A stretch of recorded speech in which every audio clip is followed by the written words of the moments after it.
Lee Zeldin, the Republican challenger running for that congressional seat in New York State. Lee, we appreciate your time. Yeah, thank you, Congressman. It's great to be on with you. Now, Lee, the record shows you were deployed to Iraq in 2006 while assigned to the 82nd Airborne Division. We'd be remiss if we did not thank you for your service. And how are you responding to these attacks from the DCCC?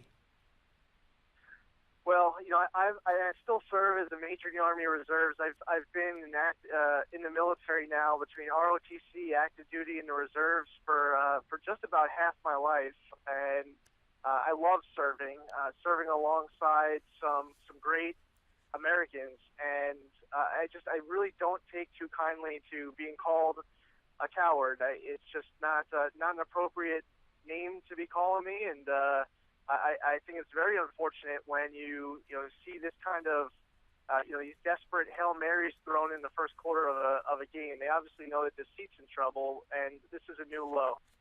Well, you see this, but what also, based on my own experience, and maybe you've heard this theory of the two parties, Lee, that the Republicans are the daddy party and the Democrats are the mommy party. And I don't know if we could actually call this a reinforcement of stereotypes, but that the Dems react emotionally, therefore they can engage in this type of rhetorical excess and never suffer from it on a national scale. Now, it may differ in this congressional race, given your bona fides and your experience wearing the uniform of this country, and also, quite frankly, the makeup now of New York's 1st congressional district.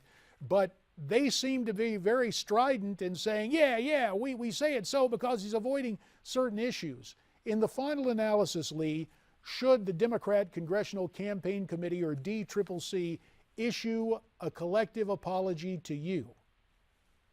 I think, and not just, I think that they should be much more proactive in addressing this issue, because I think of other veteran candidates who are stepping up, who are thinking about stepping up, and we should actually be encouraging more people to run for office who have served. 40 years ago, 3/4 of Congress were made up of military veterans, and now that number is about 1 in 5. And I think it's important to send a strong message that we're actually encouraging veterans to step forward and serve. That's a good thing, especially with all the issues that are currently plaguing our VA system. We need more vets in Congress. And speaking of the VA system, and sitting here, the old campaigner in me can't help but offer a little free advice. Tell your constituents when you go to Congress, if you so choose, and if they elect you, that you want to serve on the Veterans Affairs Committee, because this scandal continues on. So let me ask you now, as a candidate and prospective United States Congressman, should VA Secretary Eric Shinseki resign? I think it's important that he does. He has been there for several years. There's obviously a leadership failure within the VA. There is a desperate need to upgrade the VA system to the 21st century. The backlog of disability claims, because they're still processing applications with paper. It just, from one issue to the next, obviously secret lists where we see veterans literally dying, waiting for care that they have fought so hard to earn and that they expected and relied upon. It is so incredibly important for the leadership to change over, not just for General Shinseki to step aside, but also for the people who are giving him some horrific advice, crafting a vision for the future of the VA. It's just we're going in the wrong direction as far as the VA goes. Well, you see General Shinseki, and Lee, with your military background there in the airborne, it brings to mind this question. If he were still wearing a uniform and something like this came under his command, I don't believe he could hesitate a nanosecond, but his superior would have him cash in his chips. Yet, because he's made the transition to a civilian agency, still part of the government, he's able to express concern and, oh, yeah, we'll clean it up. I guess what I'm saying is, Why shouldn't battlefield criteria apply here when you're doing battles with a vast federal bureaucracy? I think it is. I have tremendous amount of respect for General Shinseki time in the military, his service to our country. It's just such a huge responsibility that he has in charge of the VA right now.